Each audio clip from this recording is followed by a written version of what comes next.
Ladies and gentlemen, we are in Panipat, Haryana in India. This is the place where 3 battles of Panipat took place, no less. I'm staying at this nice little hotel called the Geeta Sarovar Portico. Let's take a drone shot.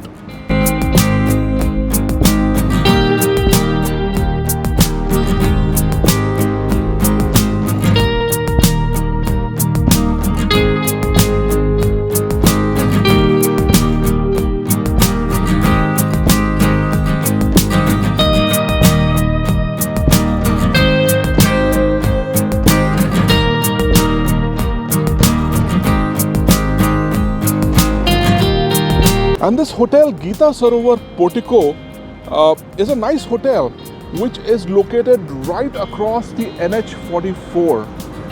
There's a huge parking space out here, and therefore, since I'm driving with Jilmin, my Skoda Slavia, so I love those places which have a lot of parking spaces.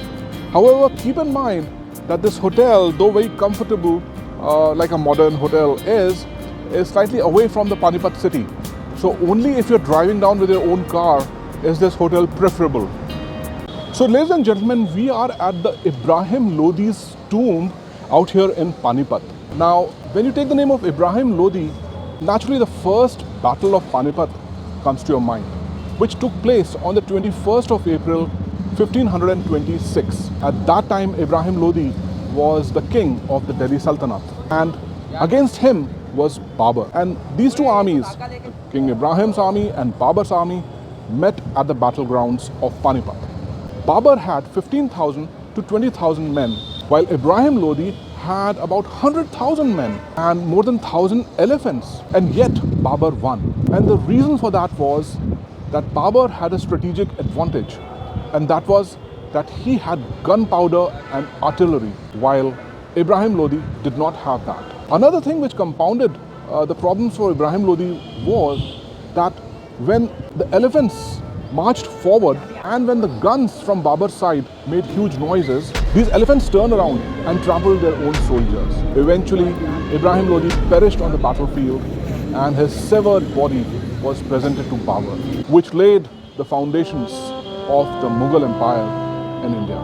Here lies in peace Ibrahim Lodi, who perished in the first battle of Panipat in 1526. So here we have some kids from Panipat. बच्चों, तुम्हारा नाम क्या है? रुद्र। राजकुमार। कौन सी class में पढ़ते हो? 6th 9th 7th में। और बताओ अभी यहाँ पर किस जगह पे हो तुम लोग? लोधी पार्क में। लोधी पार्क में? हाँ जी। तुम्हें पता है इब्राहिम लोधी कौन था? हाँ जी, दिल्ली का राजा था। अच्छा, और उसने पानीपत की कौन सी लड़ाई लड़ी थी? नहीं मालूम? नहीं। हाँ। खेलते हो? हाँ जी। तुम्हारा फेवरेट प्लेयर कौन है इंडिया का? Virat Kohli. Very good. So ladies and gentlemen, we are at this dargah in Panipat, and I'm not entirely sure, but Google Maps brought us over here. Apparently this is the place where King Hemu was beheaded, sadly, after the Battle of Panipat, which is the second Battle of Panipat in 1556. And therefore, according to Google Maps, this area is also called as Hemchandra Vikramaditya's Samadhi Sthal. A little bit of a background about King Hemu. Hemu was born in 1501, and it was during the rule of Shah Suri that he became a very powerful general under Shah Suri. Between 1553 and 1556, he won 22 contiguous battles and became very powerful and important. And when in 1556 Humayun died, Hemu took this opportunity and conquered Delhi by defeating the Mughals. At that point of time, Akbar, who succeeded Humayun, was merely 13 years old and was north of Punjab. And when on 7th of October 1556, King Hemu declared himself as the sovereign king, as Hemchandra Vikramaditya of Delhi, Mughals got very worried, and therefore Akbar, under the leadership and guardianship of the General Bairam Khan, decided to fight with Hemu, and that led to the second Battle of Panipat on the 5th of November 1556, where the two armies met. Hemu's army was much more powerful. Akbar's army was lesser in number, and was very disciplined. King Hemu himself led the battle, and he was on his high elephant called Kawai and was almost about to win the battle of the second battle of Panipat. However, a stray arrow struck his eye and he collapsed. When the army of King Hemu saw that he had collapsed in his hoda, in his elephant, so there was a problem in the army, and the army fled from the battlefield.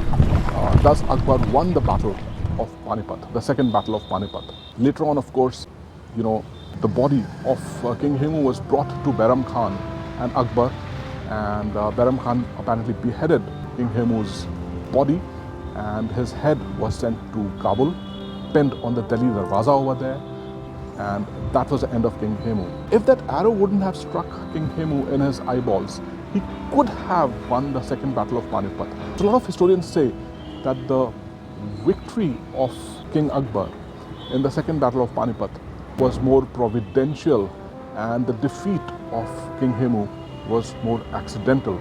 Had King Hemu won the battle of Panipat, the second battle of Panipat, the history of India could have been different, because King Hemu had even made changes in his army and was about to invade in the direction of Kabul, thus reversing the invasions which India was used to.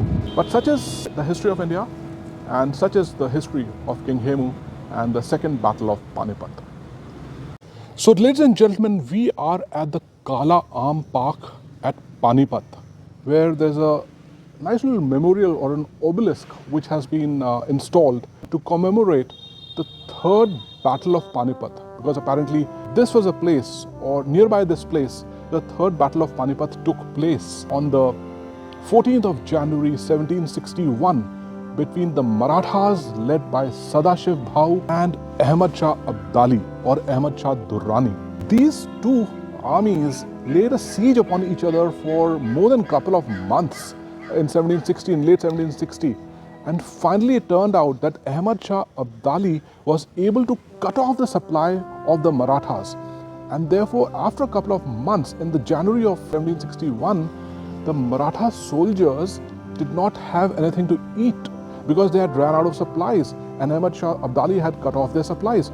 And therefore, the Maratha soldiers had no choice but to charge towards Ahmad Shah Abdali's army to attack them or starve to death. And therefore, the war began at 8 a.m. on the fatal day of the 14th of January 1761. Until 2 p.m., it was the Marathas which were winning. However, after 2 p.m., Ahmad Shah Abdali changed his strategy. He got some reinforcements as well. And therefore, the tide started turning in favor of Ahmad Shah Abdali. It was a massacre. A stray bullet hit Vishwas Rao, nephew of Sadashiv Bhau, and seeing him die, Sadashiv Bhau got off from his elephant, charged on a horseback towards the enemies. He was surrounded by 15 soldiers, and he was beheaded and killed in the third battle of Panipat. Seeing this kind of a panicky situation where the leader had died, the Maratha army panicked. They were anyway hungry and starving and not at their best. They fought valiantly, but finally lost the battle. It was one of the bloodiest battles in the history of India, where more than 50,000 soldiers died that day. And later on, a lot of Maratha soldiers, as well as non-fighter Marathas, Hindi pilgrims, taken as prisoners of war by Ahmad Shah Abdali, and it was a slaughter the next day. It seems 40,000 to 60,000 Marathas were killed the next day after the third battle of Panipat. It was a mighty blow to the Marathas. It took them 10 years further down the line to regain themselves and conquer North India again. Ahmad Shah Abdali was also completely dispirited and tired after this battle. So some people even say it was a stalemate between Marathas and Ahmad Shah Abdali. It was not a clear win for Ahmad Shah Abdali, and therefore he returned back and never came back to India. So that was the third battle of Panipat for you. And now the place where Sadashiv Bhau died fighting valiantly in the third battle of Panipat, that was this place. And apparently there was a black mango tree out here, under which Sadashiv Bhau finally fell down and breathed his last. So that's why a memorial has been constructed out here in that remembrance. But we must remember the sacrifices and the battles which our ancestors fought, so that the glory of India remains. And this place is that glorious place called the Kala Aam Park. We are now at the mosque of Shah Qalandar, which looks magnificent from outside. Lots of shops outside to buy offerings for Shah Qalandar. There's a nice little entrance to the mosque which takes us from the proverbial darkness to the light into the main quadrangle, which is so large, very serene and peaceful. Everybody's enjoying themselves. Magnificent architecture of the mosque, and children are enjoying themselves over here. Not a lot of crowd today. This is the main place where the shrine is housed, and people come here to offer their prayers.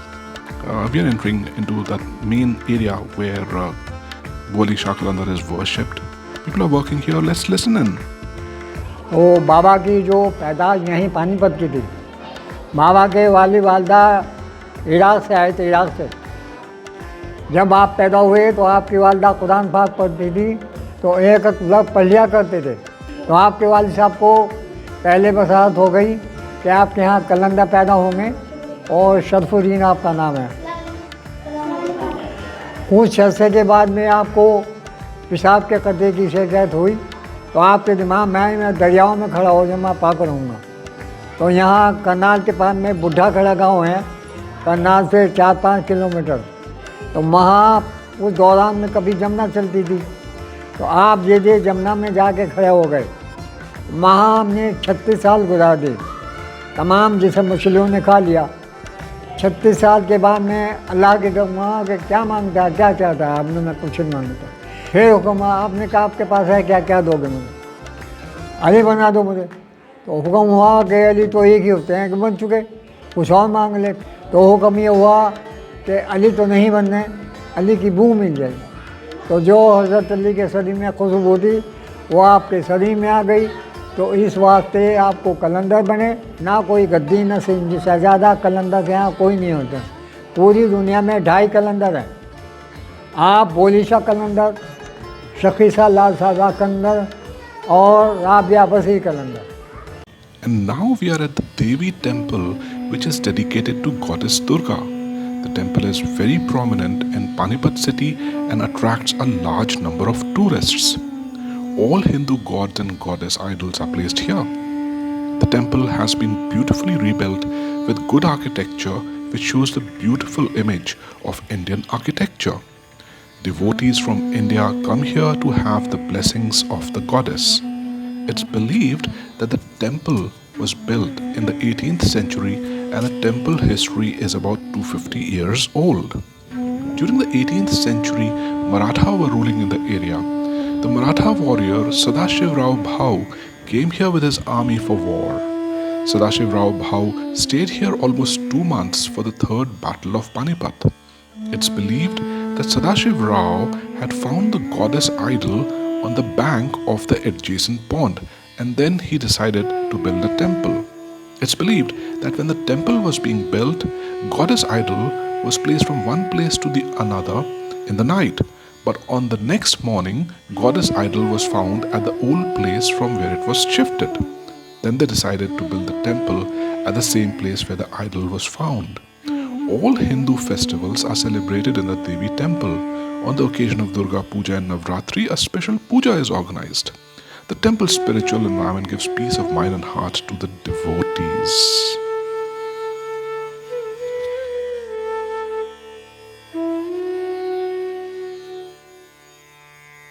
So overall, a lovely trip to Panipat. The drive from NCR via this NH44 was extremely smooth. The hotel, Geeta Sarovar Portico, took very good care of me. And I could soak in the vibe of the historic city of Panipat with its 3 battles of Panipat and the dargahs and the Devi temples. I could soak in that vibe and feel very nice. I welcome you all to visit this city called Panipat and enjoy yourselves.